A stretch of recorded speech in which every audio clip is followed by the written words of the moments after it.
everyone, welcome back to evidyarthi.in. This is Varsha. तो continue करते हैं हमारे चैप्टर 8 के क्वेश्चन आंसर. क्वेश्चन नंबर 4 पे थे हम. सो क्वेश्चन नंबर 4 कह रहा है poor rural laborers like Tulasi often do not have access to good medical facilities, good schools and other resources.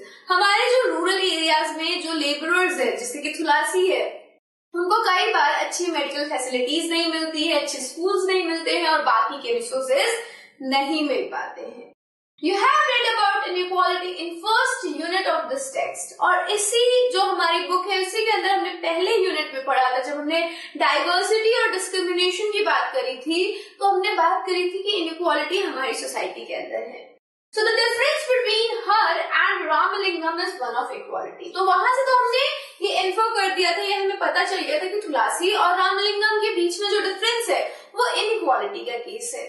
Do you think this is a fair situation? तो क्या आपको लगता है कि ये fair situation है, सही है? What do you think can be done? आपको क्या लगता है कि क्या किया जा सकता है हमारी तुलसी की लाइफ को और बेटर बनाने के लिए? इसको आपको क्लास में डिस्कस करना है. क्लास में डिस्कस करना है तो वो आपको खुद करना है, बट एक ओवरव्यू दे देते हैं हम आपको कि कैसे डिस्कस करोगे, कैसे इनिशिएट करोगे. So first of all आप क्या कहोगे कि नहीं, this is not a fair situation. ये फेयर सिचुएशन बिल्कुल नहीं, क्योंकि इनइक्वालिटी क्या है? इनइक्वालिटी उस सिचुएशन को कहते हैं जब किसी इंसान को इक्वल अपॉर्चुनिटी नहीं मिल रही और इक्वल रिसोर्सेज नहीं मिल रहे. सो कहीं से भी ये फेयर सिचुएशन नहीं है. There should be a ceiling of land. अब ये देखो ना, उस बेचारे के पास बिल्कुल लैंड नहीं है. वहीं हमारा जो रामलिंगम है, he has 20 acres of land. So there should be a ceiling कि किसी इंसान के पास इतनी, इससे ज्यादा लैंड नहीं होनी चाहिए, इतनी ही जमीन किसी के पास होनी चाहिए ताकि हर किसी के अंदर जो लैंड डिस्ट्रीब्यूशन है वो इक्वली हो सके. और तुलसी जैसे लेबरर को कुछ छोटा ही सही बट कुछ ऐसा जमीन का टुकड़ा मिले जिनके ऊपर वो आश्रित हो सके, डिपेंडेंट रह सके. It will help everyone to have some land where one can earn one's livelihood. जहाँ पे एक इंसान अपना livelihood earn कर सकता है अगर उनके पास थोड़ी सी भी जमीन हुई तो. Opportunity should be equal for all. और हर किसी को opportunity मिले, सभी को समान अधिकार मिले किसी भी चीज में participate करने का. Primary education should be made compulsory. और प्राइमरी एजुकेशन को कंपल्सरी बनाया जाए, सभी के लिए जरूरी बनाया जाए. और आपको जान के खुशी होगी कि 2004 से सभी के लिए primary education free and compulsory हो चुका है. So efforts should be made to promote education among the poor. और लोगों में जो हमारे गरीब समुदाय है उनके पास भी हमें एजुकेशन पहुंचाना चाहिए. उनको भी एजुकेशन के लिए, उनके लिए एजुकेशन के लिए एफर्ट्स लेने चाहिए गवर्नमेंट को. इससे होगा क्या? It will help them to know their rights and other awarenesses. So what happens अगर आपके पास एजुकेशन है, सो आप क्या कर सकते हो, समझ सकते हो कि दिस इज माय राइट. अगर आपके पास एजुकेशन ही नहीं है तो आपको नहीं पता है कि आपका हक क्या है, आपके लिए क्या सही है और आपको कौन कौन सी ऐसी अपॉर्चुनिटी है उनसे दूर रखा जा रहा है. तो एजुकेशन होगा so you will know about your right. ये मेरा हक है, वोट करना मेरा अधिकार है, मेरे पास, मेरे को अपना जो मन करेगा, जो भी मेरा मन करेगा उस व्यवसाय को चुनना मेरा अधिकार है, मेरा फ्रीडम का अधिकार है. तो ये सब आपको कैसे पता चला है? Through the education. और अगर पुअर्स तक ये एजुकेशन पहुंचेगी तो पुअर को भी एहसास होगा, जो हमारा पिछड़ा समूह है उनको भी एहसास होगा कि उनके पास भी ये सारी राइट्स इक्वल अमाउंट में प्रेजेंट है. तो ये जो इनइक्वालिटी का केस है वो कहीं ना कहीं थोड़ा ना सही ज्यादा कम होगा. So this is the way आप अपने क्लास के अंदर इस टॉपिक को डिस्कस कर सकते हैं. नेक्स्ट हमारा क्वेश्चन देखिए. What do you think the government can do to help farmer like Sekar when they get into debt? Discuss. Now this question also has to, you have to discuss ही करना है आपको. इस question के अंदर भी question कह रहा है कि आपको क्या लगता है कि गवर्नमेंट को शेखर जैसे लोगों की हेल्प करने के लिए क्या करना चाहिए. आप अपने जितने भी राय हैं, जो भी आपको लगता है कि ये चीजों से शेखर की हेल्प हो सकती है ताकि वो डेप्ट के अंदर ना फंसे, कर्ज तले ना दबे, वो सारे अपने जो भी आपकी थिंकिंग है, जो भी आपके पॉइंट्स है, वो हमें कमेंट करके बताओगे। यहाँ पे हमने थोड़ा सा सिर्फ आपको बता दिया है ताकि आप अपने क्लास के अंदर आराम से डिस्कस कर सको। So what are the points here? Government can provide assistance to farmer like Shekhar. Shekhar जैसे फार्मर्स के लिए गवर्नमेंट असिस्टेंस प्रोवाइड कर सकती है। किस तरीके की असिस्टेंस, किस तरीके की हेल्प? पहला, इंटरेस्ट फ्री लोन और लोन एट लोएस्ट रेट। क्योंकि शेखर की सबसे बड़ी प्रॉब्लम क्या थी कि इनका जो लोन है वो हाई रेट का होता है, जिसकी वजह से डेट में फंस जाते हैं। तो सरकार क्या कर सकती है, इन्हें इंटरेस्ट फ्री लोन दिलवा दे या फिर लो इंटरेस्ट पे loan दिलवाए। Also, seed and fertilizer and pesticide can also be provided to him on subsidized rate.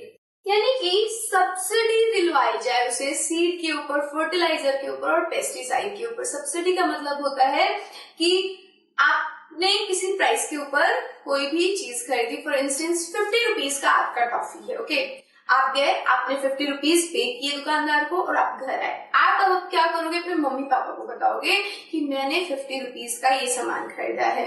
आपको 5 रुपीज पर डे खर्च करने हैं, ठीक है। आपके पापा ने कहा है कि आपको 5 रुपए में दूंगा, बाकी जितने भी तुम्हारे एक्सपेंसेस है वो मैं तुम्हें भर दूंगा, मैं तुम्हें दे दूंगा। लेकिन क्या है, आपको खुद से वो सारी चीजें खरीदनी है। तो आपको क्या करेंगे? आपके पापा आपने 50 रुपए में खरीदा है, आपके पापा आपको 45 रुपीज जाके उस दुकानदार को दे देंगे कि आपने उस दुकानदार को सिर्फ 5 रुपए दिए हैं। तो ये सब्सिडी कहलाती है कि सरकार खुद से क्या कर रही है, रेट्स को कम नहीं कर रही है, सब्सिडी प्रोवाइड कर रही है, यानी जो बचा हुआ अमाउंट है वो खुद पे कर रही है। तो ये सब्सिडी प्रोवाइड करवाई जाए हमारे शेखर जैसे फार्मर्स को on seeds, on fertilizer and on pesticides. So ये कुछ तरीके हैं जिससे हमारे शेखर की हेल्प हो सकती है। नेक्स्ट क्वेश्चन पे चलते हैं। Compare the situation of Shekhar and Ramalingam by filling out the following table. इस टेबल के अंदर आपको क्या भरना है? रामलिंगम और शेखर की लाइफ को भरना है कि इन दोनों की लाइफ की जो सिचुएशन है वो कैसे अलग अलग है। तो सबसे पहला है लैंड कल्टिवेटेड। हमारे शेखर कितना लैंड कल्टिवेट कर रहा है? 2 एकर्स, वहीं रामलिंगम 20 एकर्स।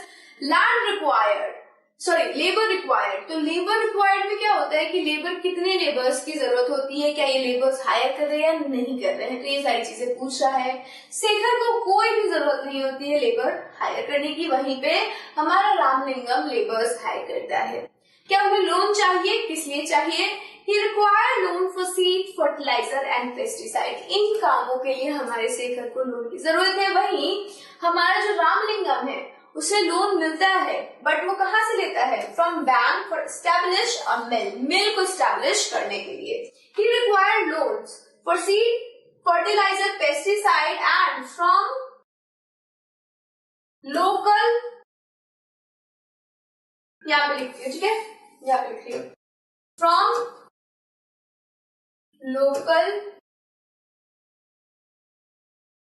Money lenders. तो वो क्या कर रहा है? हमारा रामलिंगम तो बैंक से ले रहा है लोन्स को, बट हमारा शेखर लोकल मनी लेंडर यानी कि साहूकार जो आसपास उसके रहते हैं उनसे पैसे उधार ले रहा है। नेक्स्ट चलते इसमें ही है कि take loan from trader. Trader से लोन ले रहा है, जो कि हमने अभी बताया। सेलिंग ऑफ हार्वेस्ट, हार्वेस्ट ये कहाँ पे सेल कर रहा है? He sells a few bags of paddy to pay back the loan. Pay back करने के लिए ये लोन को क्या कर रहा है? अपने लोन को सेटल करने के लिए अपने हार्वेस्ट के कुछ हिस्से को किससे बेच रहा है? ट्रेडर्स को बेच रहा है। वही रामलिंगम क्या करता है? He sales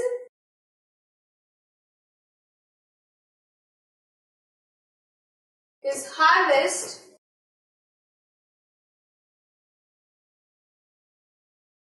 in town on market price।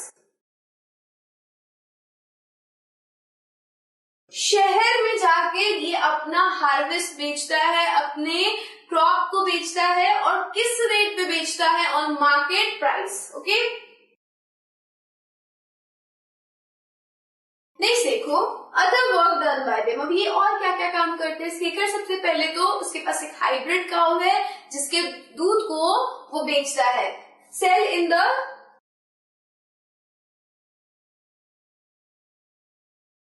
in the dairy farm.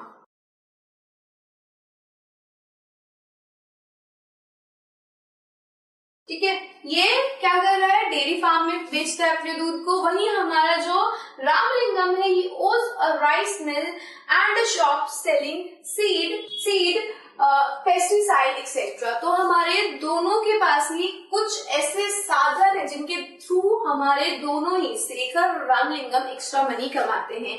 एक अपने दूध को, गाय के दूध को लोकल मिल्क कॉर्पोरेटिव में या फिर एक लोकल डेयरी फार्म के अंदर बेच के अपने लिए एक्स्ट्रा मनी कमा रहा है। तो वहीं दूसरे के पास शॉप है, दूसरा जो है हमारा वो क्या कर रहा है, he has a rice mill और वो सीड को भी सेल कर रहा है। So this is your question number 6 and this is the last question.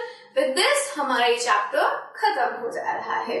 Also one more thing, हमारा जो www.evidyarthi का वेबसाइट है, वहां पे आपको बहुत सारी चीजें मिलेंगी, चाहे वो MCQ हो इस चैप्टर का या फिर इस चैप्टर के PDF नोट्स हो, वो सभी अवेलेबल है और वो सभी फ्री में अवेलेबल है। So go check out the site and जितने भी यहाँ पे आपको चीजें मिलेंगी, जितनी भी फैसिलिटीज अवेलेबल है, उनको जाके अवेल करें। Till then, stay safe and keep learning with us. Bye.